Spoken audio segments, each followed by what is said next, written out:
ओम विश्वानदेव सवितर्दुरितानि परासु यद्भद्रं तन्नयासु। ओम भद्रं कर्णेभिः शृणुयाम देवाः भद्रं पश्येमाक्षिभिर्यजत्राः स्थिरैरङ्गैस्तुष्टुवांसुस्तनुर्भिः व्यसेमहि देवहितं यदायुः। वेद प्रेमियों सुधी श्रोताओं, संप्रति हम सब ऋग्वेद के पंचम मंडल के 51वें सूक्त की व्याख्या में प्रवेश करने जा रहे हैं। इस सूक्त में कुल 15 मंत्र संकलित हैं। मंत्र दृष्टा ऋषि हैं स्वस्थ आते। 4 प्रकार के छंदों का इसमें प्रयोग है। मंत्र संख्या 1 से 4 तक गायत्री, 5 से 10 तक उष्णिक, 11 से 13 तक जगती और 14-15 में अनुष्टुप छंद का प्रयोग है। अब ऋग्वेद के पंचम मंडल के 51वें सूक्त के पहले मंत्र के ऋषि, देवता, छंद और शीर्षक से परिचित हो लें। तो मंत्र दृष्टा ऋषि तो स्वस्थ आते हैं, देवता विश्व देवा, छंद गायत्री है और शीर्षक है अग्नि देव का सोमपानार्थ आमंत्रण। अब संबंधित मंत्र का सर्वप्रथम सस्वर पाठ हो जाए। अग्ने सुतस्य पीतये विश्वैरो मेभिरागहि देवेभिर्हव्यदातये। इस प्रथम मंत्र में यज्ञ में अग्निदेव से प्रार्थना की गई है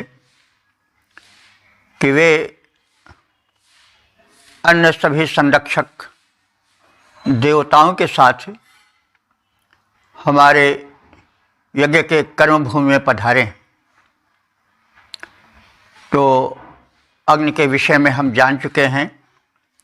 यह ऋग्वेद के एक प्रधान देवता हैं। इंद्र के बाद सर्वाधिक सूक्त यदि किसी देव को समर्पित हैं तो वह अग्नि ही हैं। और अग्नि इसलिए सर्वाधिक मंत्र के और सूक्तों के अधिकारी बन सके हैं कि सृष्टि का संचालन अग्नि द्वारा ही होता है। ये मुख्य देवता हैं। अग्नि सर्वव्यापी हैं और अग्नि शब्द का अर्थ ही होता है जो आगे रहे, जो किसी शुभ कर्म के अथवा महत् कर्म के, जिसे वेदों में यज्ञ कहा गया है। यज्ञ में पर्यावरण के शोधन हेतु और जो देव शक्तियाँ हैं, वायु, जल, पर्जन्य आदि, उनके शोधन हेतु, उनमें शक्ति के नवीन संचार हेतु जो हव्य अर्पण किया जाता है अग्निदेव को, अग्निदेव उसे सूक्ष्म बना करके सभी दिव्य शक्तियों में जिनसे सृष्टि संचालित है वहाँ पहुँचाते हैं। तो अग्निदेव बड़े व्यापक हैं, अग्रगण्य हैं। अग्रगण्य हैं इसलिए वे अग्नि हैं। कोई भी शुभ कार्य हो पहले अग्नि से प्रारंभ होता है। दीप प्रज्वलन भी अग्नि का एक कोमल कांत स्वरूप है। विवाहादि संस्कारों में प्रथम अग्नि का ही प्रज्वलन होता है और आहुति के साथ अग्नि को साक्षी मानकर क्रियाएं की जाती हैं।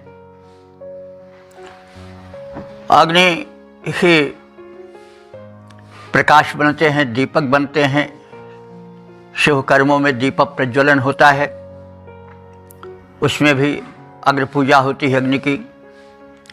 हमारे शरीर में भी अग्नि व्याप्त हैं, ऊर्जा के रूप में, जठराग्नि के रूप में, तेज के रूप में, लावण्य के रूप में। तो अग्नि को आहुति दी जाती है। तो आहुतियाँ अग्नि को यदि हम शुद्ध देंगे तो वे शुद्ध ऊर्जा उत्पन्न करेंगे। जैसे हम यदि खाद्य वस्तु डालते हैं जो कि हमारे लिए निर्मित है, उपयोगी है, तो अग्निदेव उसे लौटा देंगे ऊर्जा के रूप में, आरोग्य के रूप में। यदि हम अग्निदेव को अखाद्य अर्पित करेंगे तो जठराग्नि रूप में जो अग्निदेव हैं वो हमको लौटा देंगे। किस रूप में? रोग के रूप में, शोक के रूप में। क्योंकि जो दोगे देव उसे तुम्हें लौटा देंगे। देवता स्वयं नहीं लेते हैं, बल्कि जो दिया जाता है उसको वे लौटा देते हैं। तो अग्नि को अगर हम अखाद्य देंगे तो वे उस अखाद्य से जो रोग होते हैं उन रोगों को देंगे, यानी जो तुम दोगे वही पाओगे। तो अग्निदेव की इसीलिए प्रथम उनकी वंदना की जाती है। ऋग्वेद के लगभग सभी मंडलों में पहले अग्निदेव की ही उपासना हुई है। क्योंकि आज हमारे हृदय में उत्साह है, लगन है, तो वो भी अग्नि का सूक्ष्म गुण है।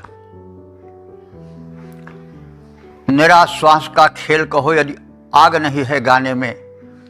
जब आग जलती है उत्साह होते है, उत्साह उत्पन्न होता है। जब एक नवीन ऊर्जा होती है तो वही आग, तो आग का वो सूक्ष्म रूप है। तो आग जलनी चाहिए, प्रेरणा का प्रेरक प्रज्वलित रूप है, वो अग्नि का ही एक सूक्ष्म रूप है। तो अग्निदेव के प्रत्यक्ष और अप्रत्यक्ष, स्थूल और सूक्ष्म रूपों पर ऋषि जो है वह मुग्ध है और उसका अनुभवन करके वो संदेश दे रहा है कि हे हित में आगे रहने वाले अग्नि देवता हव्यदाते, वे यजमान यज्ञकर्ता जो कि तुम्हें हव्य प्रदान करते हैं, उनके हव्य को स्वीकार करो और सुतस्य पीते। सुतस्य माने निचोड़े गए सोम के पाने के लिए। विश्वई उमे भी, विश्वई माने संपूर्ण, उमे भी माने रक्षक कार्य या रक्षण कार्य को करने वाले देवे भी, देवों के साथ आ गई। आओ हमारे यज्ञ भूमि पे पधारो। तो अब सोमरस तो आप सब जानते हैं कि स्थूल रूप में हिमालय की ऊंची चोटियों पर उत्पन्न होने वाली एक बल्लरी, जिसको सोमलता कहते हैं, उस समय ऊर्जा का सर्वाधिक अंश समाहित होता है। उसे निचोड़ा जाता है और देवार्पित किया जाता है। यह देवों को परम प्रसन्न है, बहुत अधिक पसंद है। लेकिन वेद मंत्र तो सार्वकालिक हैं, प्रत्येक युग के लिए हैं। किसी समय में सोमलता से लोग चिर परिचित थे, और यज्ञ में उसको लाया जाता था। लेकिन आज वो परिस्थिति नहीं है, तो इसका मतलब यह नहीं है कि हम यज्ञ को अधूरा मान लें और ऋषि के इस कथन को कि सोम रस को उसने कैसे कह दिया, जब सोम मिलता ही नहीं है, किसी ने देखा ही नहीं है, तो फिर वो लाएगा कहाँ से, वहाँ कैसे फिर यज्ञ होबे नहीं करेगा। तो ऐसी बात नहीं है। प्रत्येक कथन का एक लाक्षणिक या व्यंजनापूर्ण अर्थ भी होता है, जो अभिधा से कुछ दूर होता है, सामान्य कथन से कुछ दूर खड़ा होकर अपने अर्थ को झलकाता है। तो सोमरस का अर्थ हुआ कि वो समर्पण जो कि सौम्यता से और सात्विकता से, रसात्मकता से भरा हो और अमृत तत्व का वितरण करे, वो प्रत्येक समर्पण, प्रत्येक आहुति सोमरस है। तो हम सोमरस को व्यापक रूप में देखें, हृदय में उमड़ती भक्ति भावना भी सोम है, सद्भावना भी सोम है, समर्पण भी सोम है। प्रत्येक अर्थ के जो है वो सूक्ष्म आशय भी होता है, स्थूलता से सूक्ष्मता की ओर भी कथन में गमन होता है, और बल्कि कथन को जो सूक्ष्म अर्थ होता है वो अधिक द्योतित और उपयोगी बना देता है। तो इस प्रकार से अग्निदेव से प्रार्थना है कि वे सृष्टि की संचालिका दिव्य शक्तियों के साथ, देवों के साथ हमारे शुभ यज्ञ में आवें और सोमरस पान करें। तो यज्ञ का भी अर्थ केवल अग्नि प्रज्वलित कर आहुति डालने तक ही नहीं समझना चाहिए, वरन यावत शुभ कर्म है वो सब यज्ञ हैं। द्रव्य यज्ञ, तपो यज्ञ, योग यज्ञ तथा परे ज्ञान यज्ञ, यानी यावत शुभ कर्म है वे सब यज्ञ ही हैं। तो इस प्रकार से हम जो भी शुभ कर्म करें उसमें अग्निदेव ऊर्जा बनकर और अन्य दिव्य शक्तियाँ जो हैं उनको साथ लेकर आवें, और हमारे यज्ञ कर्म को, चाहे वह द्रव्य यज्ञ हो, चाहे वह ज्ञान यज्ञ हो, चाहे वह योग यज्ञ हो, चाहे वह किसी प्रकार का भी कर्म यज्ञ हो, शुभ कर्म हो, उसमें आके संरक्षक बने। तो यह प्रार्थना है, और यह प्रार्थना शाश्वत है। सदैव कर्म करने में अपने अहमता को आगे न रख करके दिव्य शक्तियों को आगे रखना चाहिए। आत्मविश्वास के रूप में तो ठीक है कि हम अपने में एक अनुभव करें ऊर्जा का, लेकिन वो अहंकार में न परिणित होने पावे, उसमें समर्पण भरा हो। तो इस प्रकार से हे अग्निदेव, तुम सोमपानार्थ समस्त संरक्षक दिव्य शक्तियों के साथ यज्ञ कर्म में निरत हव्य प्रदान करताओं, यजमानों के निकट आओ और उनको संरक्षण प्रदान करो, सोमपान करो। सोमपान के हेतु सभी संरक्षक देवों को लाओ। हे अग्निदेव, सोमपान के हेतु सभी संरक्षक देवों को लाओ। हव्य प्रदाता के समीप हे अग्नि देव सत्वर आओ। ओम। वेद प्रेमियों, सुधी श्रोताओं, संप्रति हम सब ऋग्वेद के पंचम मंडल के 51वें सूक्त के दूसरे मंत्र की व्याख्या में प्रवेश करने जा रहे हैं। मंत्र दृष्टा स्वस्ति आत्रेय, छंद गायत्री, और देवता विश्व देवा हैं। शीर्षक है समस्त देवों का यज्ञ भूमि में आमंत्रण। अब संबंधित मंत्र का सर्वप्रथम सस्वर पाठ हो जाए। ओम रतधेतज आगत सत्यधर्माणो अध्वरम् अग्नेः पिबत जिह्वजा। इस दूसरे मंत्र में यज्ञ में देवों का आवाहन है। देवों की विशेषताएं बताई गई हैं और उन्हें सोमरस पाने के लिए प्रार्थित किया गया है। तो देव शक्तियाँ कौन हैं ये हम सब जान चुके हैं। देव का अर्थ होता है दानाथ, द्योतनाथ, दीपनाथ व देवा, जो हमें दे, समस्त प्राणियों को जीवन दे, शक्ति दे, ऊर्जा दे, प्रकाश दे, वह देव है। दानव है जो दे नहीं, केवल लेता रहे, वह दानव है। तो देव शक्तियाँ देती हैं।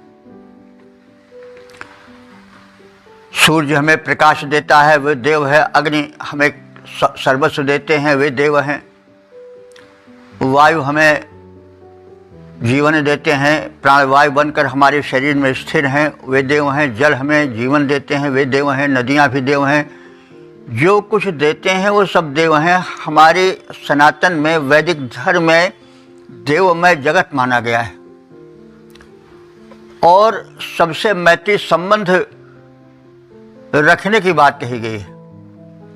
हमारे यहाँ तो दुर्भाग्य को भी देव मान लिया गया है और नृत नाम के एक देवता की चर्चा वेदों में है। हम कभी कर भी चुके हैं, आगे आगे तो करेंगे। उसका अर्थ होता है कि दुर्भाग्य या संकट की घड़ी जो होती है और उससे जो संबंधित शक्ति होती है वो देव शक्ति है, तो उसकी भी प्रार्थना है। तो मुसीबत की प्रार्थना है, उसको भी दिव्य शक्ति माना गया है। और संकटापन्न घड़ियों में भी एक दिव्य शक्ति देखी गई है। विपत्ति को भी एक दिव्य रूप माना गया है, एक चेताने वाला रूप माना गया है। और किसी ने कहा है कि पथ के या राह के ठोकरों तुम्हें सैकड़ों बार सलाम, क्योंकि तुमने आंखें खोलकर चलना सिखा दिया। तो ठोकरें लगती हैं, कष्ट देती हैं, लेकिन वे भी नमन योग्य हैं, क्योंकि वे हमें शिक्षा दे जाती हैं कि भैया आंख खोलकर चलो। ठोकर से तुम बच नहीं सकते हो, अपनी दृष्टि ठीक करो। तो पथ के ठोकरों तुम्हें सैकड़ों बार सलाम, तुमने हमें आंखें खोलकर चलना सिखा दिया। श्रीमद् भागवत पुराण में भी विपत्ति की महत्ता का कथन किया गया है। जब महाभारत के समाप्ति के बाद कृष्ण जी द्वारिका गमन करने लगे तो उन्होंने संबंधियों से कहा कि जो हमसे मांगना हो मांग लो।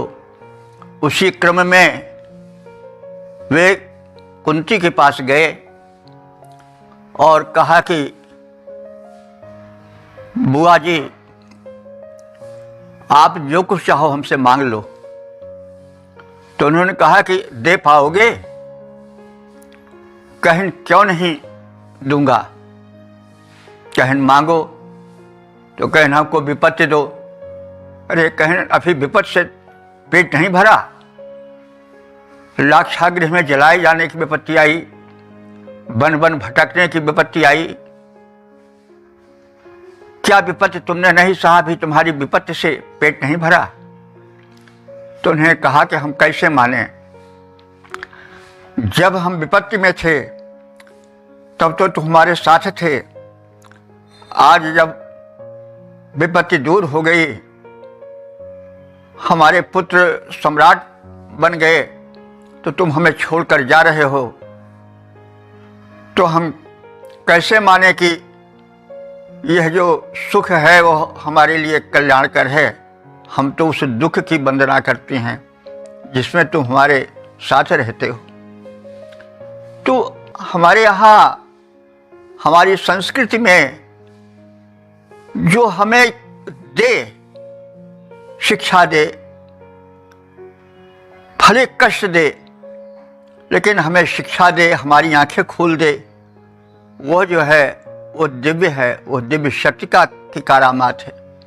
इसीलिए तो तुलसीदास जी ने बड़ी देर तक संतों के साथ असंतों की भी वंदना की है। बड़े बहुत लग करके बालकांड के प्रारंभ में उन्होंने संत के चरणों की वंदना की है और असंतों की भी वंदना की है। बंदों संत असंतन चरना, दुखप्रद उभय बीच कछु वरना। दोनों में दुख है, संसार मिश्रित है, कोई चीज खालिश नहीं है। सुख है तो उसी के साथ दुख भी मिला हुआ है, तो बिल्कुल शुद्ध कोई चीज नहीं है, उसमें दृष्टिकोण को बदलना पड़ता है। इस तथ्य को गोस्वामी जी ने बड़ी अच्छी तरह से बताया है कि मैं समान रूप से बंदों संत या संतन चरना, सज्जनों की दुर्जनों की दोनों के चरणों की वंदना करता हूँ, क्योंकि दुखप्रद उभय बीच का वरना, दोनों दुख देते हैं और दोनों सुख देते हैं, बराबर दोनों हैं। क्योंकि मिलत एक दारुण दुख देही और बिछुरत एक प्राण हरि लेही। एक यानी दृश्य मिलता है तो मिल करके बड़ा दुख देता है, और जब बिछुड़ जाता है तो सुख देता है। भैया फुर्सत मिली उस राक्षस से, दैत्य से, या इस विपदा से, तो मुसीबत से छूटने पर मुकदमा लदा हुआ है, मुकदमा से छूट गए, विपत्ति आई मुकदमा की तो बड़ी खुशी होती है, रोग चला गया बड़ी प्रसन्नता होती है। तो दुख देने वाला जब जाता है तब सुख होता है, और जब आता है तो दुख होता है। उसी प्रकार से जब जो सज्जन होता है, प्रिय होता है, भला आदमी होता है, वो मिलता है तो सुख देता है, लेकिन जब बिछुड़ता है तो प्राण ले लेता है। तो राम बड़े प्रिय थे दशरथ को, बड़ा आनंद देते थे, लेकिन जब बिछुड़े तो क्या हुआ कि उनका प्राण लेकर चले गए। तो बंदो अवध भुआल सत्य प्रेम जहि राम पर, और बिछुरत दीन दयाल तिन इव निज तनु परिहरे। तो बहरहाल प्राण हरण तुल्य कष्ट देते हैं, तो कष्ट दोनों देते हैं, भले भी देते हैं बुरे भी देते हैं। बुरे या दुष्ट मिलकर दुख देते हैं, बिछुड़ कर सुख देते हैं, और जो सज्जन होते हैं, प्रिय होते हैं, वे मिल करके जब तक रहते हैं तब तक सुख देते रहते हैं, लेकिन बिछुड़ जाते हैं तो प्राण हरण तुल्य कष्ट देते हैं।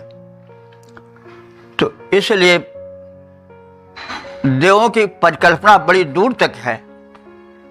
हमें कुछ एक प्रतीक तक ही देवों को मानकर नहीं रहना चाहिए, हमें दृष्टिकोण में परिवर्तन करना चाहिए, तभी हम जीवन के सच्चे रहस्य को समझ पाएंगे, तभी हम संसार को समझ पाएंगे। नहीं तो हम भटकते अंधकार में गिरते पड़ते व्यक्ति की तरह रह जाएंगे, और अंत में असंतुष्ट और दुखी जीवन को ही, सांसों को ही लेकर के उन्हीं के साथ जीवन का अंत देखना पड़ेगा। तो भाई अब देव विषयक जो ऋषि कल्पना है, जिसका प्रभाव हमारे सनातन पर पड़ा है, गीता पर पड़ा है, रामायण पर पड़ा है, उस व्यापक अर्थ में हम देवों को देखें, और सब देव ही हैं, क्योंकि सब समान ही हैं, न तो बिल्कुल रूप से, पूर्ण रूप से कोई चीज़ सुख देने वाली है, न दुख देने वाली है। सब में सुख और दुख का घाल मेल है। तो इस प्रकार से देवों विषयक अवधारणा से हम परिचित हो लें और यह विचार करें कि वेद की देव विषयक कल्पना कितनी सार्थक और सटीक है। इस संदर्भ में देवों को ऋतधीतयः कहा गया है। ऋतधीतयः, हे ऋत यानी शाश्वत सनातन सत्य को धारण करने वाले देवों। यह कैसे? हमारे यहाँ विद्युत जो है वो भी एक देव है, और जो पृथ्वी है, आकाश है, सब देव हैं, और ये ऋत धारक हैं। ऋत माने सनातन सत्य से युक्त हैं। पृथ्वी घूम रही है, एक निश्चित गति से, एक निश्चित पथ से घूम रही है, वह ऋत ही के कारण है। अगर उसका पथ भ्रष्ट हो जाए, यानी वो अपनी नियमित गति से विरत हो जाए, विलग हो जाए, तो क्या हो जाएगा? प्रलय हो जाएगी, टकरा जाएगी किसी उपग्रह से और पूरी धरती खत्म हो जाएगी। तो उसमें ऋत है, एक सत्य है। इसी प्रकार से पृथ्वी में आकर्षण शक्ति है, वह शक्ति ऋत है, सत्य है। क्योंकि अगर वो आकर्षण शक्ति ना रहे तो वायुमंडल की हवा उड़ करके अनंत आकाश में विलीन हो जाए। धरती की आकर्षण शक्ति ही हवा को 200-250 किलोमीटर या जितनी दूर तक आकाश फैला हो, वहाँ तक उसको समेटे रहती है। एक गोला है भरा हुआ, एक बहुत बड़ा गोला है, पिंड है धरती, उसके चारों ओर समुद्र है। धरती की आकर्षण शक्ति उस समुद्र को, उसके जल को रोके हुए है। अगर वो ऋत ना हो, वो आकर्षण शक्ति का सत्य ना हो, तो सारा जल छलक जाए, अनंत आकाश में विलीन हो जाए। तो भाई यह ऋत है, यही सब सत्य है। विद्युत जो है कुछ कुचालक है, कुछ सुचालक है, कुछ वस्तुओं पर वो दौड़ती है, कुछ में नहीं दौड़ती है। सूखे काष्ठ में विद्युत का संचार नहीं होता, प्लास्टिक में नहीं होता, इसीलिए हम लोग या जो तमाम लोग हैं, मैकेनिक हैं, बनाते हैं, और बिजली का असर उन पर नहीं होता है। तो यह एक ऋत है। अगर यह ऋत टूट जाए, कभी बिजली काष्ठ में संचरित हो जाए, कभी काष्ठ माने पानी से भरे हुए पेड़ में जो है वो उससे हट जाए, उसका नियम टूट जाए और सूखे काष्ठ में आ जाए, तो यह ऋत का भंग हुआ ना। तो फिर क्या हो जाए? अनर्थ हो जाए, आदमी कुछ काम कर ही नहीं सकता है। तो हम देख रहे हैं कि सूर्य हैं, चंद्र हैं, धरती है, गगन है, आकाश है। मिर्चे के बीज में मिर्चा ही लगता है, आम के वृक्ष में आम ही लगता है, बबूल में बबूल ही लगता है। तो यह एक ऋत से प्रेरित है। यह ऋत अगर न रह जाए तो फिर सृष्टि चल ही नहीं सकती है। और इसको धारण करने वाला, नियमन करने वाला कौन है? वे सब दिव्य शक्तियों के समुदाय हैं। इसलिए उनको क्या कहा गया है? ऋत धारक। तो ऋतधीतयः, हे ऋत, हे शाश्वत सत्य को नित्य धारण करने वाले दिव्य शक्तियों देवो। अध्वरम आगत, अध्वर में आओ। अध्वर क्या है? हिंसा रहित यज्ञ। ऋषि बार बार कह रहा है कि यज्ञ वही है जिसमें ध्वर न हो। ध्वर माने हिंसा और अध्वर माने हिंसा रहित। जिस यज्ञ में हिंसा हुआ, यानी किसी को मानसिक क्लेश भी मिला, तो फिर वो यज्ञ नहीं है। अध्वर शब्द बार बार ऋषि प्रयोग करता है, लगभग सभी सूक्तों में अध्वर शब्द आता है। हिंसा का वर्जन किया गया है, क्योंकि त्रिकालदर्शी समझ रहा है कि मनुष्य में दुर्बलताएं हैं, उन दुर्बलताओं से विचलित होता रहता और होता जाएगा। ये भी हृदय है, एक तरह से अटल सिद्धांत है। तो इसलिए वो बार बार याद दिलाता है कि भैया तो जो यज्ञ करो, चाहे वो कर्म यज्ञ हो, चाहे योग यज्ञ हो, चाहे तप यज्ञ हो, चाहे द्रव्य यज्ञ हो, कोई भी यज्ञ हो, चाहे भौतिक ये सब तरह तरह के जो यज्ञ कहे गए हैं वो यज्ञ हों, उसमें हिंसा न होने पावे। तो ये सब तो स्पष्ट करता है कि भाई पशुवध का निषेध है। वैद की हिंसा हिंसानुभूति है, वेद का सही प्रारूप नहीं है। तो इसलिए अध्वर शब्द का प्रयोग किया गया है बार बार। आगत मान आओ, हमारे हिंसा रहित यज्ञ में आओ, हमारे कर्म यज्ञों में पधारो, हमें शक्ति दो। सत्य धर्माणा, हे सत्य को धारण करने वाले दिव्य शक्तियों, और हे अग्निदेव, हे अन्य दिव्य शक्तियों, तुमसे अनुरोध है कि अग्नेह जिह्वया पिबत, तुम अग्नि की जिह्वा से पान करो सोमरस का। तो अग्नि की जिह्वा क्या है? लपट। थोड़ा अलंकार का प्रयोग यहाँ कर दिया गया है। जो लपटें हैं वेदी में प्रज्वलित हो रही हैं, लप लप लप लप करती, मानो वो आहुति को मांगती हुई अग्नि देवता की जिह्वा हो। तो हे अग्नि देवता, तुम जिह्वया अपने लपट रूपी जीभ से पिबत हमारे प्रदत्त सोमरस का पान करो। सोमरस के विषय में कहा गया है, आप सब जानते ही हैं, सोम जो देव हैं उनको देव माना गया है, सात्विक समर्पण है वो। और ऋग्वेद में इंद्र और अग्नि के बाद सर्वाधिक मंत्र जिसके लिए प्रयुक्त हुए हैं वो सोम है। सोम सात्विकता का, सात्विक व्यवहार, सात्विक खान पान, सात्विक समर्पण सबका प्रतीक है। तो हे ऋतधारक देव, यज्ञ में आओ। हे सत्य धर्मियों, हे देवों, और हे सत्य धर्म का संरक्षण करने वाले अग्निदेव, तुम ज्वाला रूपी जिह्वा द्वारा सोमरस पान करो और घृतादिक का पान करो, आहुति का भक्षण करो और उसके सूक्ष्म अंश को दिव्य शक्तियों तक पहुंचाओ। यह हमारी प्रार्थना है। हे ऋत धारक सत्य धर्मियों, तुम सब यज्ञ में आओ। पावक की जिह्वा ज्वाला से या पावक की ज्वाला जिह्वा से सोमादिक पी जाओ। ओम।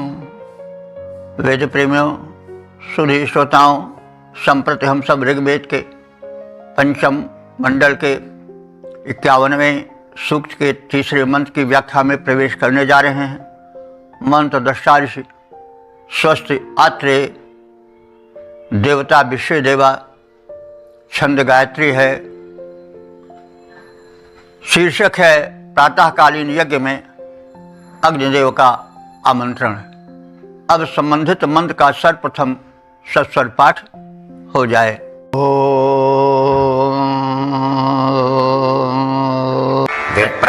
विप्रेभिरविप्रसञ्च प्रातर्यामभिरागहे देवेभ्यः स्वामपेतये। सोमपानार्थ अग्निदेव का आह्वान है और उनके साथ अन्य देव शक्तियाँ भी यज्ञ भूमि पर आवें, कर्म भूमि पर आवें और यजमानों के द्वारा शुभ कर्म करावें, उन्हें तदर्थ शक्ति दें। इस कथन का प्रतिपादन है। तो संत विप्र, संत माने सेव्य, सेवनीय, जिनकी सेवा हितकर है, जिनके सेवन न करने से हानि हो सकती है, ऐसे विप्र, विप्र माने ज्ञानी, अग्निदेव। तो हे संत विप्र अग्नि, हे सेवनीय परम ज्ञानी अग्निदेव। विप्र माने होता है ब्राह्मण ही नहीं बल्कि ज्ञानी, विशेष रूपेण प्रजानाति इति विप्रः।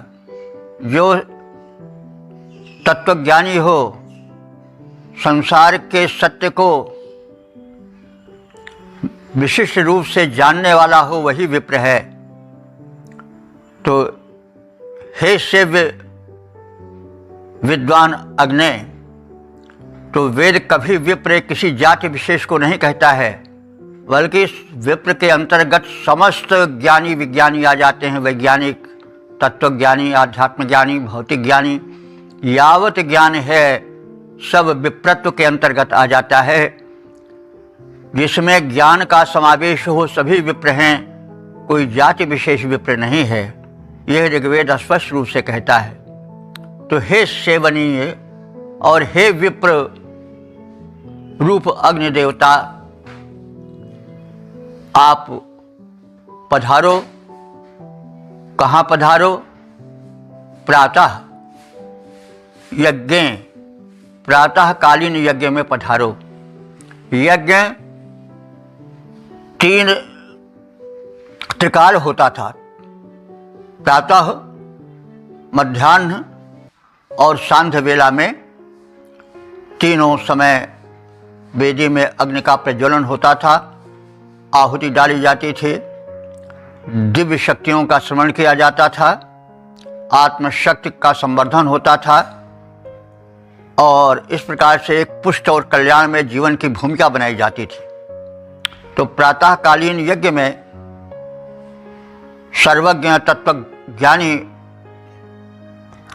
अग्निदेव का आवाहन है, प्रार्थना है। वह प्रातः याव भी, प्रातःकालीन होने वाले यज्ञ में आए, और स्वयं ही नहीं बल्कि विप्रे भी देवे भी, जो ज्ञानी देवता हैं उन सबको साथ लेकर आवें। किस लिए आवें? सोम पीते, सोम पान करने के लिए आवें। सोम की व्याख्या की गई है समस्त सौम्य विचारधारा, समस्त सौम्यता, समस्त सौम्य पदार्थ के सेवन के लिए, वातावरण में सौम्यता विस्तार करने के लिए, और उस सौम्यता से भरे हुए वातावरण में स्वयं आहुति रूप में समर्पित समस्त वस्तुओं को वे ग्रहण करें।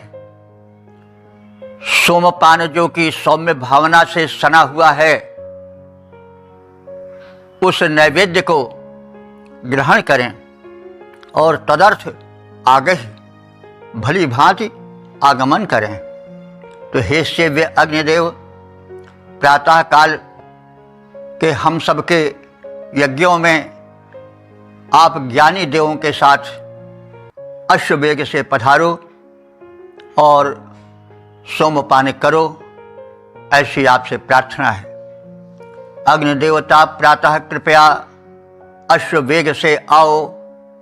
अग्निदेवता प्रातः कृपया अश्ववेग से आओ। सोमपान के हेतु सुधी देवों को भी ले आओ। ओम। वेद प्रेमियों, सुधी श्रोताओं, संप्रति हम सब ऋग्वेद के पंचम मंडल के 51वें सूक्त के चौथे मंत्र की व्याख्या में प्रवेश करने जा रहे हैं। मंत्र दृष्टा ऋषि, स्वस्ति आत्रेय, छंद गायत्री और देवता विश्व देवा। शीर्षक है देवों का परम प्रिय रस सोम। अब संबंधित मंत्र का सर्वप्रथम सस्वर पाठ हो जाए। अयं सामश्चमो सुतामत्रे परिशिच्यते प्रिय इन्द्राय भाजपे। इस चौथे मंत्र में इंद्रदेव और वायुदेव को सोमरस परम प्रिय है और इन दोनों विशिष्ट देवों के लिए सोम पान की प्रस्तुति का कथन है और पानार्थ अनुरोध किया गया है। तो ये सोमरस कैसा है? चमू सुतः, पत्थरों से कूट कर निचोड़ा गया है। तो यह सूचना दे रहा है कि एक तपस्या है, एक श्रम है, जो समर्पण है, उसमें श्रम है, तप है। क्योंकि यह सोमरस ऐसे नहीं निकला है, वरन पाषाणी प्रयत्नों से निकला है, श्रम पूर्वक निकाला गया है। संकेत रूप में समझा जा सकता है कि किसी कर्म में, शुभ कर्म में जो हम पाषाणी प्रयत्न करते हैं, अर्थात कष्ट सह करके दृढ़ पत्थर की तरह हो करके कर्म करते हैं, उसका विशेष महत्व होता है। तो इस संकेत को ही समझा जा सकता है, क्योंकि मंत्र में केवल साधारण अर्थ ही नहीं रहता कि आओ सोम पी जाओ, तो इससे तो कोई खास बात नहीं होती। तो मंत्र को महत्ता क्यों दी जाए इतने के लिए? उसके भीतर एक विशिष्ट अर्थ भरा रहता है। जैसे बादाम है, उसमें ऊपर से देखो क्या भाई बड़ा कठोर है, लेकिन भीतर उसकी गिरी होती है, बड़ी उपयोगी होती है। तो ऐसे मंत्रों के भीतर जो अर्थ है उसकी तह तक जाना चाहिए और उसके ऊपरी तह तक ही उसको सीमित करके संतुष्ट नहीं हो जाना चाहिए। तो ये सब शब्द जो वेद के हैं वे बड़े गहरे अर्थ का प्रतिपादन करने वाले हैं। हमें उसके भीतर तक, तह तक प्रवेश करके उसके अर्थ को, उसके संदेश को हृदयंगम करना चाहिए। तो यह सोमरस जो निचोड़ा गया है वो पाषाणी प्रयत्न से निचोड़ा गया है, श्रम पूर्वक तैयार किया गया है और अमत्रे परिशिच्यते, और पात्रों में छान कर भरा गया है, यानी शोधन किया गया है उसका। तो ऊपर से तो पात्र है, लेकिन अगर हम इसको आध्यात्मिक अर्थ में लें तो हमारा शरीर एक पात्र है। उस पात्र में परिश्रम से, तपस्या पूर्वक जो शुद्ध सात्विक अर्जन किया जाता है वो उसमें भरा जाता है और उसे समर्पण करने के लिए देवों को आवाहित किया जाता है। तो देवों में जो प्रधान देव हैं वो इंद्र हैं और वायु हैं। तो इंद्र और वायु देव के लिए यह कहा जा रहा है कि इंद्राय वायवे प्रिय। यह सोमरस जो है इंद्र देव को और वायु देव को परम प्रिय है, क्योंकि यह सोमरस जो है वो प्रयत्न पूर्वक, श्रम पूर्वक निकाला गया है, इसमें परिश्रम किया गया है।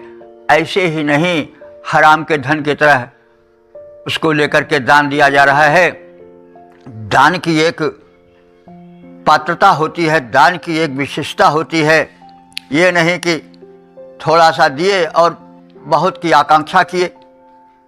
किसी ने कहा है कि न्याय की चोरी करी और सूजी दीन ही दान, और उचक उचक देखत फिरत केती दूर विमान। किसी सूम ने यज्ञ किया या कोई कर्म किया और दान में क्या दिया?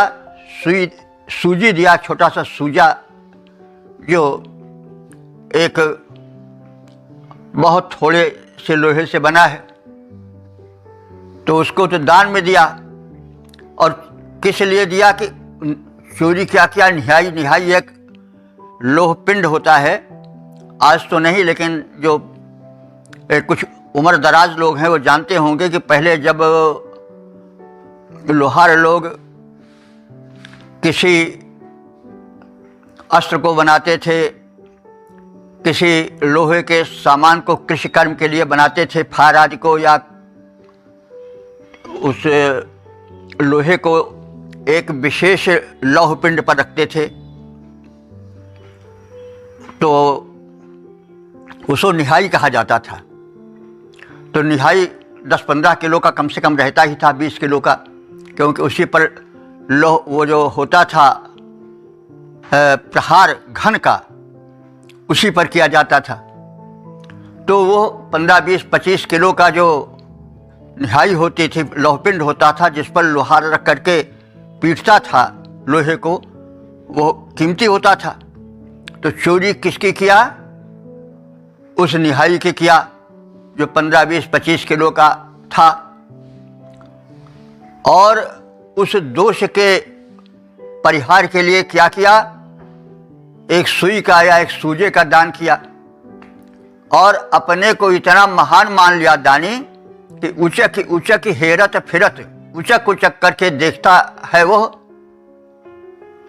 दान देने वाला अल्पज्ञ कि केती दूर विमान कितनी दूर है, अभी नहीं आ रहा है हमें स्वर्ग ले जाने के लिए। तो भाई यह दान की कोटि नहीं है।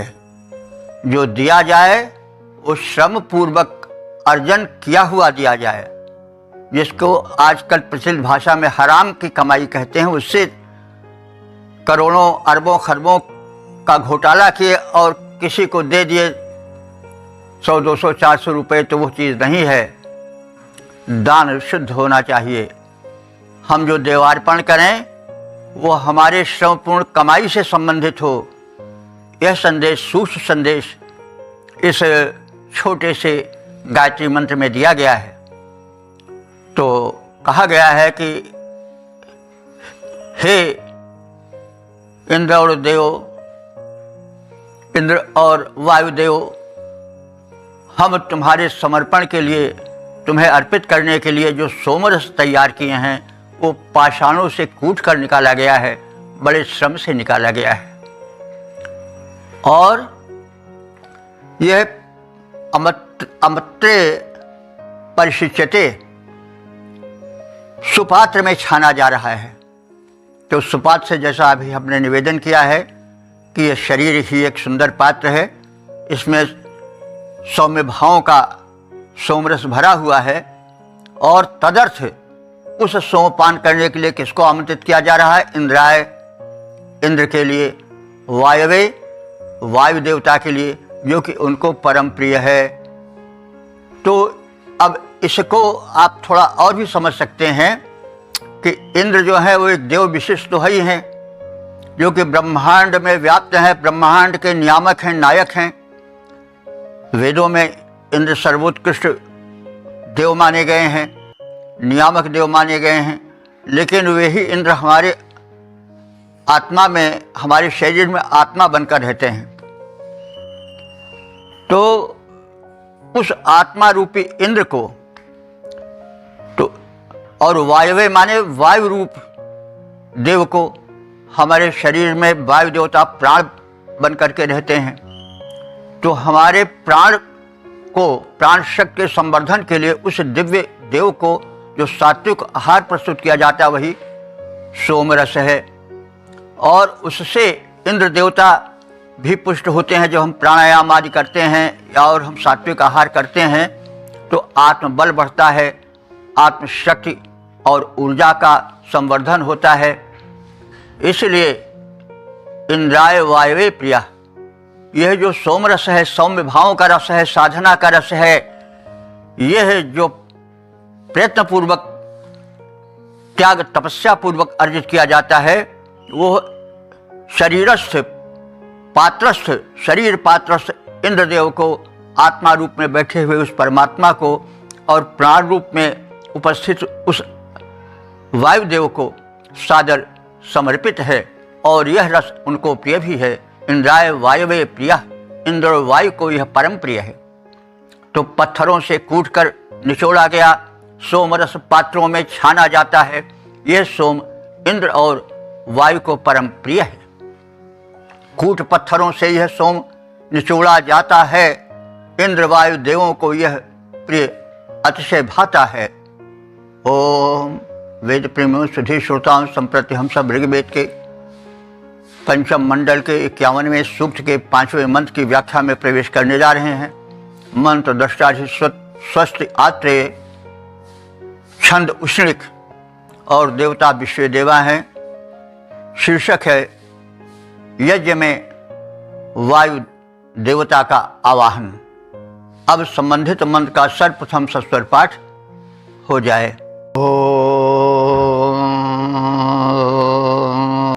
वाजवायाय पीतये दुषाणो हव्यदातये दिवा सुतस्यान्धसो अभिप्रयाः। इस 5वें मंत्र में वायु देवता से सोमपान का आग्रह है। वायु देवता की महत्ता को, उनके स्वरूप को पिछले मंत्र में स्पष्ट किया गया है। सोम को भी एक सीमा तक स्पष्ट कर दिया गया है। तो वायु देवता से सोमपान का आग्रह इस मंत्र में है। तो वायु, हे वायु देवता, वीते माने सोमपान के प्रयोजन से हव्य दाते, हव्य प्रदान करने वाले यजमान के हित के लिए जुषाणा प्रसन्नता पूर्वक तुम सोमरस सेवन करो। यह सोमरस प्रयः, प्रयः माने अन्न है, अन्न माने आहार, और इस सोम रस रूपी आहार के लिए अभी आया ही माने शीघ्रता से विधिवत आओ। तो जैसा प्रयास शब्द का अर्थ बताया गया, यह अन्न है। तो अन्न से केवल गेहूं, चावल, दाल तक, चने तक ही सीमित नहीं रखना चाहिए। अन्न अद्वितीय अन्न, जो खाया जाए वो सब अन्न है। व्यापक अर्थ उसका अन्न है, खाना जो यावत भक्षण किया जाता हो सब अन्न है। यह मतलब ऐसा होता है कि शब्दों का विस्तार और संकुचन होता रहता है। तो ऋग्वेद में अन्न का व्यापक अर्थ प्राय लिया गया है। बाद में वो खेतों में पैदा होने वाले अन्न से ही जोड़ दिया गया, उसके लिए रूढ़ हो गया। लेकिन अन्न जितना खाया जाए वो सब अन्न ही है, सब आहार है। उसको अगर हम आहार से जोड़ें तो अधिक उपयुक्त होगा। तो यहाँ पर सोमपान को अन्न कहा गया है। तो वो जैसा हम निकट से जानते हैं कि दाल चावल गेहूं तक ही नहीं संबंधित है, वो यावत पेय है, यावत खाद्य है। तो लेह मतलब आहारों की कोटियाँ बताई गई हैं, लेह, चोष्य, खाद्य कुछ, और पेय आहार की कोटियाँ हैं। नहीं, एक जो है वो चर्वण किया जाता है, चर्व्य है, वो भी आहार है। जैसे रोटी, चावल, यह आहार की एक कोटि है, अन्न की एक कोटि है। दूसरी लेह है जो चाटा जाता है, जैसे चटनी वगैरह।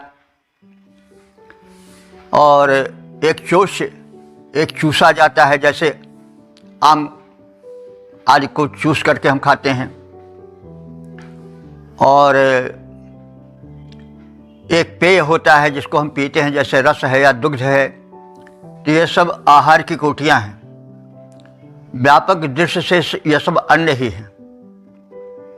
तो थोड़ा भ्रम हो गया इसलिए लोग भ्रमित होकर के कभी पूरा लाभ नहीं ले पाते हैं। जैसे लोग व्रत में रहते हैं नहीं, तो वे केवल गेहूं और चावल को ही वर्जन करते हैं, और गेहूं चावल या जो और दाल आदि हैं इसको छोड़ करके जो अन्य फलाहारी चीज़ें हैं जैसे आलू है, गंजी है, शकरकंद है, इसको दूना करके खाते हैं, द्विगुणित करके खाते हैं। तो वो भूखा नहीं रह, वो मतलब उपवास नहीं रहा, वो तो और खा लिए। रोज़ खाते थे, अगर 1.5 पाव तो उस दिन आधा किलो खा गए। तो भाई वो सही उपवास नहीं है। उपवास का होता है समय पर रहना, तो यानी हम खाली पेट रहें और उस दिव्य शक्ति के या अध्यात्म चिंतन के उपमाने समीप निवास करें, तब तो उपवास हुआ। और अन्न जिसको हम आजकल कहते हैं गेहूं चावल आज को, उसको छोड़ करके जो और शकरकंद है उसको खूब डटकर खाए, दूना खाए, और फिर अध्यात्म चिंतन तो बड़ा दूर रहा, तो फिर वो उपवास नहीं है,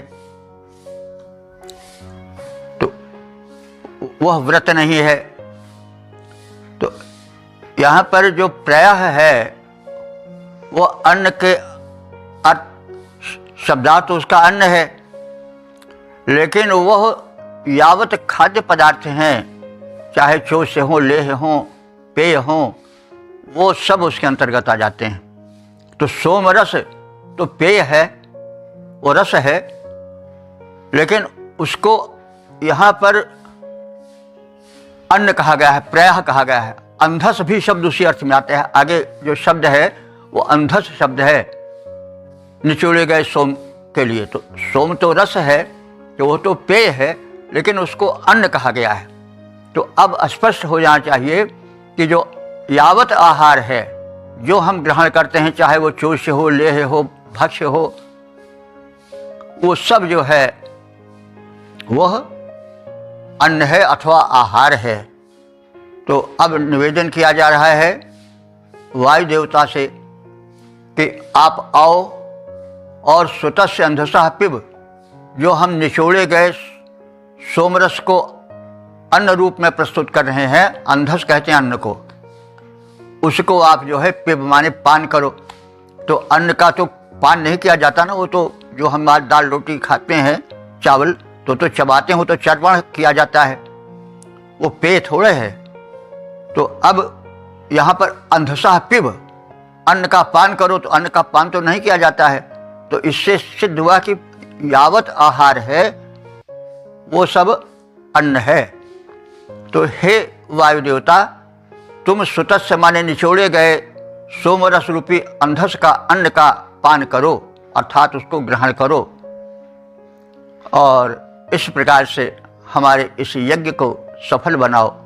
हे वायुदेव, सोमपान करने के लिए और हविदाता यजमान की प्रसन्नता पूर्ण संतुष्टि के लिए हव्यान्न ग्रहण करने हेतु पधारो और अन्न रूप सोम रस का पान करो। सोमपान करने हविदाता के प्रसन्नता हित आओ। हे वायुदेव, सोमपान करने हविदाता के प्रसन्नता हित आओ, करो ग्रहण हव्यान्न और यह पेय सोमरस पी जाओ। ओम।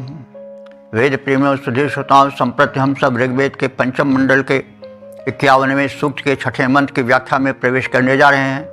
मंत्र दृष्टा स्वस्थ आत्रेय, छंद उष्णिक और देवता विश्व देवा हैं। शीर्षक है वायु और इंद्रदेव का सोमपानार्थ आमंत्रण।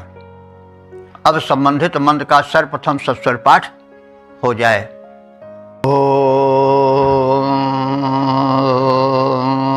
इंद्रश्च वायवेषां सुतानां प्रीतिमर्हतः ताञ्जुषेथामदेवसा अभिप्रजाः।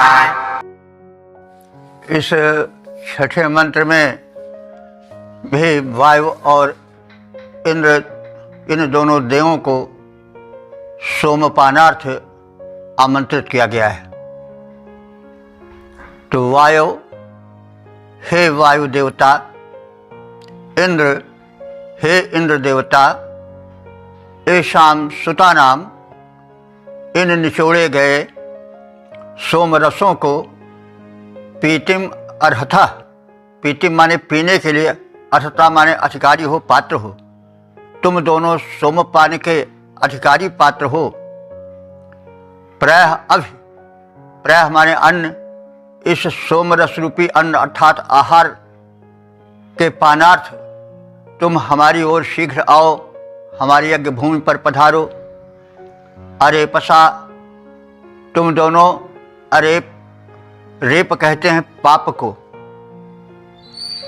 हिंसा को, तुम दोनों अरेप हो यानी हिंसा रहित हो, अहिंसक हो, किसी निर्दोष व्यक्ति को सताने वाले नहीं हो, और तुम दोनों तान जुषे थाम, उन सोमरसों का पान करो। तो अरेपसा कहा गया है, अहिंसक कहा गया है इन दोनों को। इस अहिंसक से मतलब यह नहीं समझना चाहिए कि वे दुष्टों को दंड नहीं देते हैं। ये मतलब मर्यादा ये है कि तुम्हारी जो दंड पद्धति है, सताने वाली रीति है, वो सज्जनों को सताने में ना लगे, निर्दोषों को सताने में ना लगे, दुष्टों को सताओ, यह संकेत समझना चाहिए। यही अहिंसा का अर्थ है। अहिंसा का अर्थ नहीं है कि कोई लूटपाट करता हो, कोई दुराचार करता हो, कोई खून कत्ल करता हो तो उसको माफ़ कर दिया जाए, नहीं, अहिंसा का अर्थ नहीं। अहिंसा का अर्थ है कि जो निर्दोष हैं वे न कष्ट पाएं, नहीं तो फिर जज को तो घनघोर नरक होता है, फांसी कितनों को देता है, सजा कितनों को देता है, लेकिन वो लोक हित में करता है, इसलिए वो जो है वो हिंसा नहीं होती है, वो हिंसा ही है, अहिंसा ही है। न्याय दूषित हो जाएगा अगर उसमें पक्षपात आ जाएगा। राम और कृष्ण तो जीवन भर युद्ध ही में लगे रहे, लेकिन उनको दोष नहीं दिया गया, उनको देव माना गया, देव क्या परम देव माना गया। तो भाई हिंसा और अहिंसा या प्रत्येक शब्द का हमको सम्यक बोध होना चाहिए। हम प्रायः शब्दों का सही अर्थ नहीं कर पाते हैं। अहिंसा का मतलब या क्षमा का मतलब यह नहीं है कि जो जुल्म कर रहा हो, जो अत्याचार कर रहा हो, जो घर जला रहा हो, जो गो ब्राह्मण की हत्या कर रहा हो, ब्राह्मण से मतलब वर्ग विशेष नहीं, जाति विशेष नहीं, बल्कि जो सत स्वभाव वाले हैं, सज्जन हैं, निर्दोष हैं, उनकी हिंसा न होने पावे। और जो निर्दोषों को सताने नहीं देता है, न सताता है, वह जो है अरेपस है, वो पाप रहित है। पाप रहित वह नहीं है जो कि दोषियों को, दुष्टों को, चांडालों को, खून कत्ल करने वाले को, लुटेरों को क्षमा कर दे। जैसा अभी उदाहरण दिया गया है कि वो जज नहीं माना जाएगा, न्यायाधीश नहीं माना जाएगा जो कि किसी लुटेरे को, डकैत को छोड़ दे इसलिए कि क्षमा कर देना चाहिए। नहीं, दंड, ये सृष्टि का नियम है कि जो सीमा का उल्लंघन करे न्याय की, मर्यादा की, वह दंडित हो। ये प्रकृति का नियम है और नियम का उल्लंघन ही पाप है। अपने स्वाभाविक रूप में कोई वस्तु ना पाप है ना पुण्य है, उसकी प्रकृति कैसी है इस पर ध्यान देना चाहिए। हमारे जो स्वतंत्रता संग्राम के सेनानी थे, गरम दल वाले, वे प्रारंभ में डाका डालते थे, लेकिन उनको दोष नहीं दिया गया। भले अंग्रेजों ने अपने स्वार्थ लिए उनको फांसी दे दी हो, लेकिन वे निर्दोष हैं, क्योंकि वो अपने ऐशो आराम के लिए नहीं बल्कि किसी अत्याचारी शोषक शक्ति को हटाने के लिए, और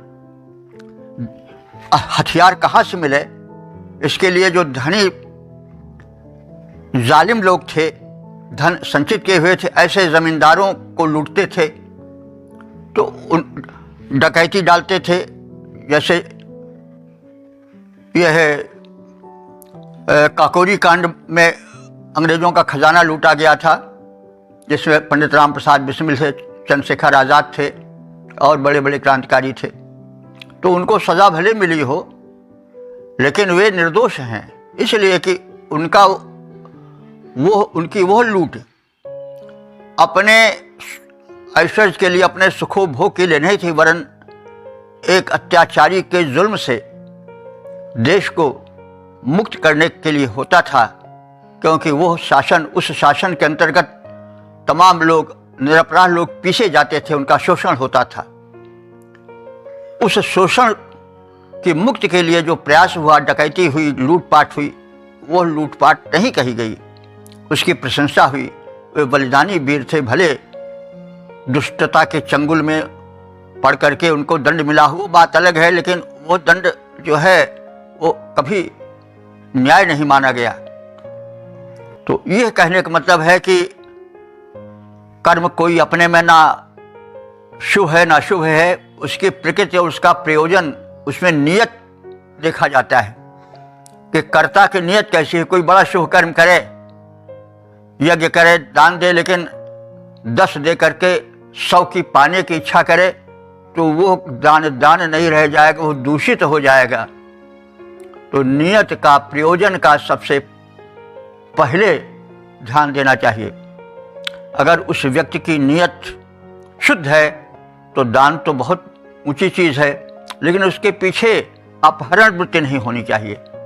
अगर वो लोकहित में हो रहा है तब वह पुरुष देव माना जाएगा। देव माने जो दे, लोकोपकार करे। जैसे सूर्य शोषण करता है पृथ्वी के जल का, लेकिन बादल बना देता है, तो यह कार्य उसका परम प्रशंसनीय है। शोषण करने पर भी वो सराहनीय है, क्योंकि वो अब स्वयं नहीं लेता है, जो लेता है उसको बांट देता है। तो इसीलिए तुलसीदास जी ने कहा है कि बरसत हर्षत लोग सब, करसत लखई न कोई, तुलसी प्रजा सौभाग्यते भूप भानु सम होई। प्रजा का सौभाग्य होता है जब राजा सूर्य की तरह होता है, क्योंकि सूर्य धरती से जल लेता है, जल का आहरण करता है, अपहरण करता है। समुद्र जो कि सबसे बड़ा धन्ना सेठ है जल का, उससे ज़्यादा लेता है। नदी और झीलों से कुछ कम लिया और कुछ स्थानों से और कम लिया, लेकिन उसको अपने खजाने में नहीं भरता है, उसको बादल बना करके फिर धरती में वितरित कर देता है। जो सूखी ज़मीन है, जहाँ से उसको जल नहीं मिला, वहाँ भी जल पहुँच जाता है। तो यह जो है, यह परिभाषा है पाप और पुण्य की। तो उसमें नियत देखी जाती है कि उसकी नियत क्या है। तो कोई कर्म, इसीलिए गीता में कर्म, कर्म, विकर्म की परिभाषा की गई, हम कभी कभी कहते आ रहे हैं उसको। तो इसीलिए कर्म अपने आप में ना अच्छा है न बुरा है, उसके पीछे नियत देखी जाती है।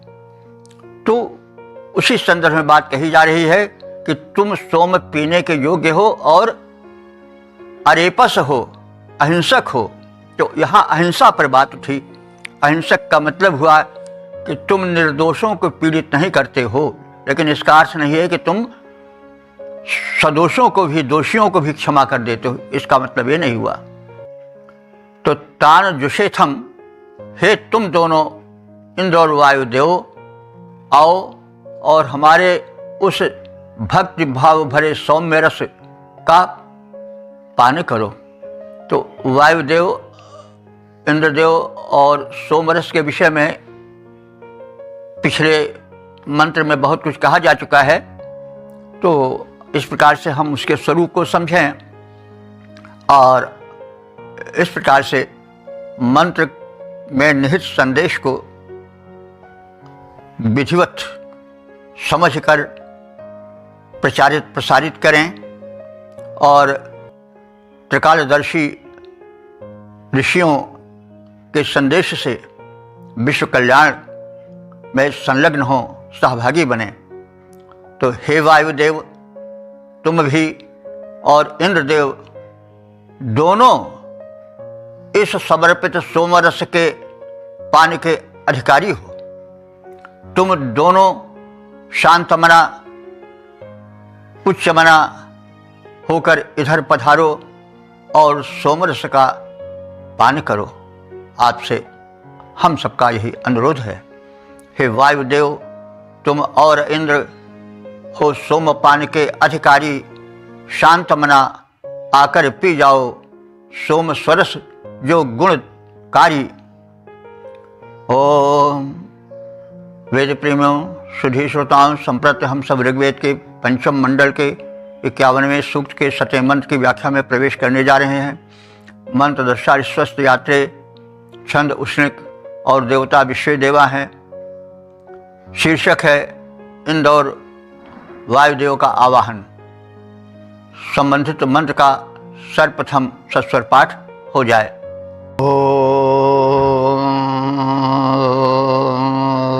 सुता इंद्राय वायवे सोमासो दध्याशिरः निम्नं नयन्ति सिन्धवोऽभिप्रजाः।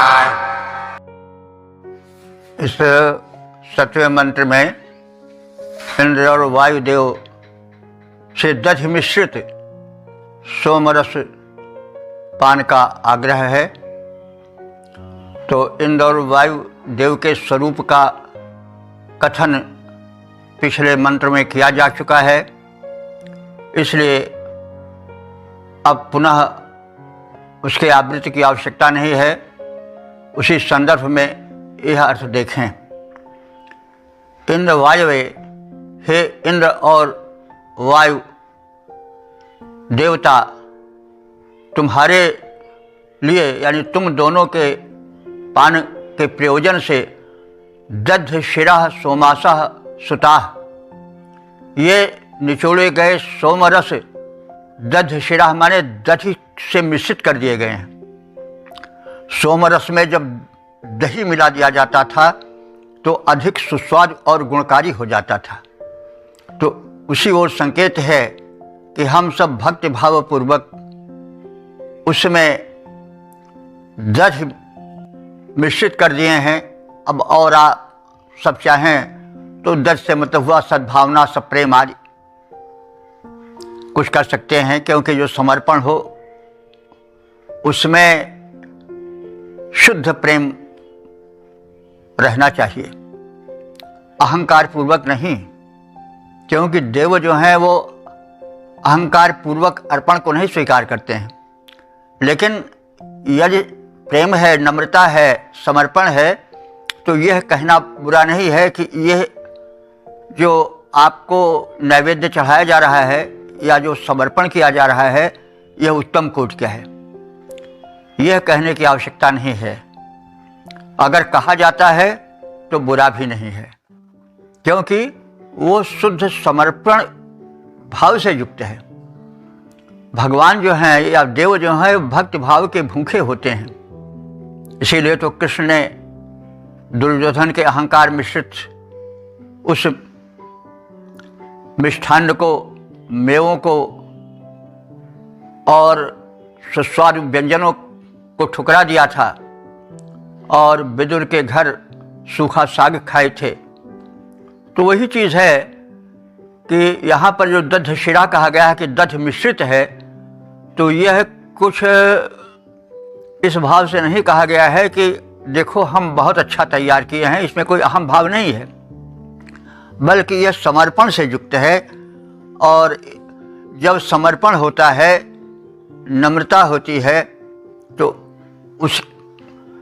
उस समर्पण या उस वस्तु को जो किसी देव विशिष्ट के लिए समर्पित की जाती है तो वहाँ पर दोष नहीं बनते। जब अहंकार मिश्रण रहता है तब उसके गुण को कहना कि देखो हम यह खिलाए रहे हैं, पिलाए रहे हैं, अरे ये सबको नहीं मिलता है, वहाँ पर वो दूषित हो जाता है।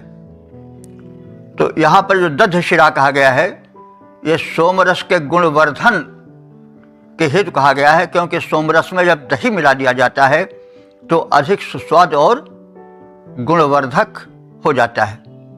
तो इसी अर्थ में वह समर्पक आराधक भक्त निवेदन कर रहा है कि हे इंद्र और वायुदेव, आप उस सोमरस का कृपया पान करें जो कि दध शिर है, यानी जिसमें दधि को सम्यक रूप में मिश्रित किया गया है। प्रयाह माने अन्न। यह अन्न से मतलब, जैसे हमने पिछले मंत्रों में बताया था, अन्न से मतलब चर्वण वाला अन्न नहीं, पेय से मतलब, क्योंकि अन्न आहार मात्र के लिए है, जो कुछ ग्रहण किया जाए वो सब अन्न ही है। तो हमारे इस प्रयाह माने इस आहार रूप में प्रस्तुत हमारे इस नैवेद्य को आप स्वीकार करो। और यह नैवेद्य, यह दध मिश्रित सोमरस आप सबकी ओर उसी प्रकार से प्रस्तुत किया जा रहा है, जाने को आतुर है आपके पास, जैसे सिंधवा निम्नम न, जैसे वे नदियां जो ऊंचे प्रदेश से नीचे प्रदेश की ओर प्रवाहित होती हैं और उनमें बड़ा वेग और बड़ी उतावली होती है, उसी प्रकार से यह हमारा सोमरस आपकी ओर जा रहा है। सिंधवा निम्नम न समान आपसे हम निवेदन करते आ रहे हैं कि न जब संज्ञा के बाद आता है तो वह जो है वो समानता का अर्थ देता है, जब संज्ञा के पहले होता है तब वो निषेध, नकारात्मक का यानी हीनता का अर्थ प्रदान करता है। तो सिंधवा निम्नम न, निम्न प्रवाही सरिता के जल की भांति यह सोमरस आपसे मिलने को आपके पानार्थ आतुर हो रहा है। तो सिंधवा, सिंधु के विषय में कहा गया है, सिंधु नदी को कहते हैं सिंदति इति सिंधु, जिसका जल सरके। वह तो नदियाँ चलती हैं तो सरकती हुई दौड़ती हुई चलती हैं, और जब वो निम्नम माने निम्न प्रदेश की ओर चलें तब तो उनका बड़ा वेग होता है। जैसे पहाड़ में सरिता का प्रवाह इतना तेज होता है कि देखते ही बनता बड़ी दूर तक उसकी ध्वनि जाती है, क्योंकि वहाँ ऊंचे पहाड़ से जब नीचे समतल की ओर जल प्रवाहित होता है, गंगा यमुना आदि का, तो उसमें बड़ी जोर की ध्वनि होती है और बड़ा वेग होता है। उस वेग को देख करके एक ओर तो आनंद भी आता है, दूसरी ओर भय भी लगता है। तो कहने का मतलब यह है कि यहाँ जो समर्पक है, जो आराधक है, वो आराध्य से अपने समर्पण को जो सोमरस के रूप में यहाँ प्रस्तुत किया गया है, उसकी श्रेष्ठता और उसमें आतुरता, समर्पण की आतुरता और उस सोमरस जल्दी से हम इन देवों के पास जाएं, उसकी आतुरता, दोनों का समन्वय है। और उसके लिए बड़ी सटीक उपमा दी गई है कि जैसे उच्च प्रदेश से नीचे प्रदेश में आने वाले नदी का जल बड़े प्रवाह से चलता है, उसी प्रकार से यह सोमरस बहुत आतुर है आपकी ओर आने को। तो इस आतुरता भरे समर्पण सोमरस की ओर अब आप ध्यान दो और उसका पान करो। इंद्र और वायु देवों के निमित्त दधि मिश्रित सोमरस तैयार हो गया है। नीचे की ओर प्रवाही नदियों के नीर की भांति यह सोमरस सहज रीत से तुम्हारी ओर आने को आतुर है। इसे आप दोनों दिव्य देवों स्वीकार करो। दधि मिश्रित यह सोम इंद्र और वायु होत, दधि मिश्रित यह सोम इंद्र और वायु हेतु होता तैयार, जाता सहज रीत से उनके पास यथा सरिता जलधार। ओम वेद प्रेमियों, सुधे श्रोताओं, संप्रति हम सब ऋग्वेद के पंचम मंडल के 51वें सूक्त के 8वें मंत्र की व्याख्या में प्रवेश करने जा रहे हैं। मंत्र दृष्टाशी स्वस्थ आत्रेय, छंद उष्णिक, देवता विश्व देवा हैं।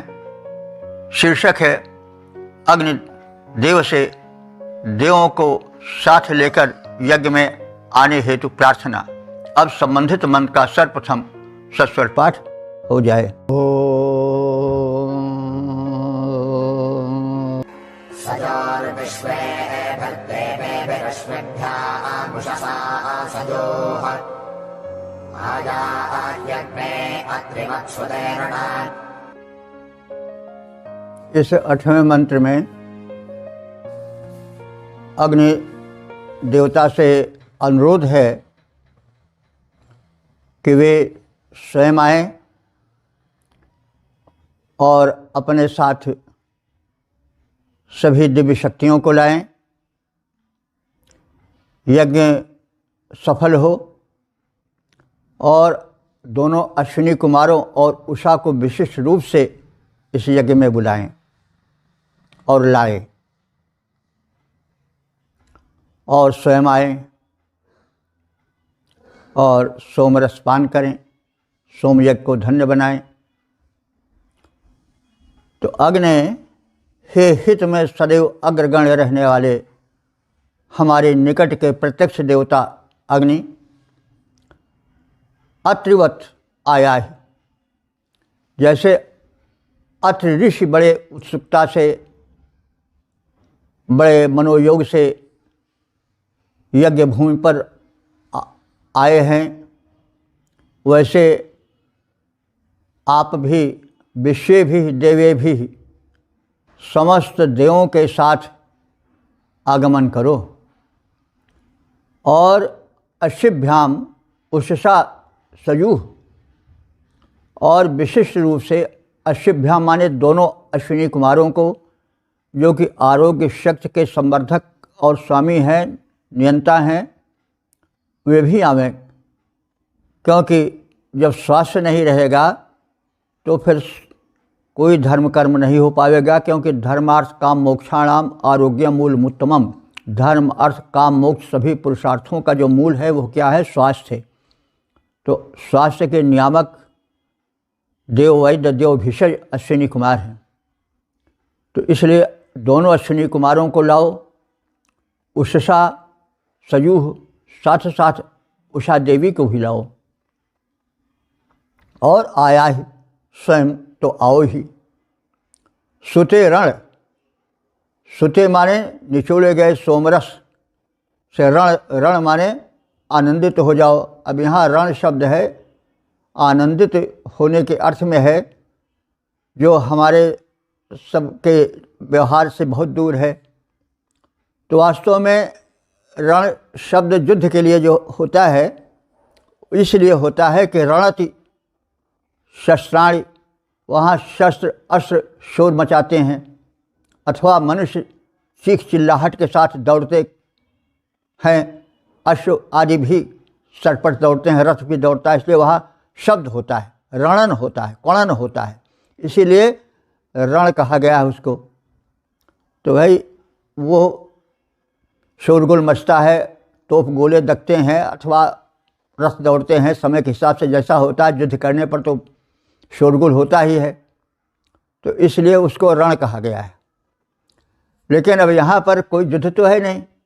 सुते रण, सोम रस निचोड़े गए सोम रस से आनंदित हो जाओ।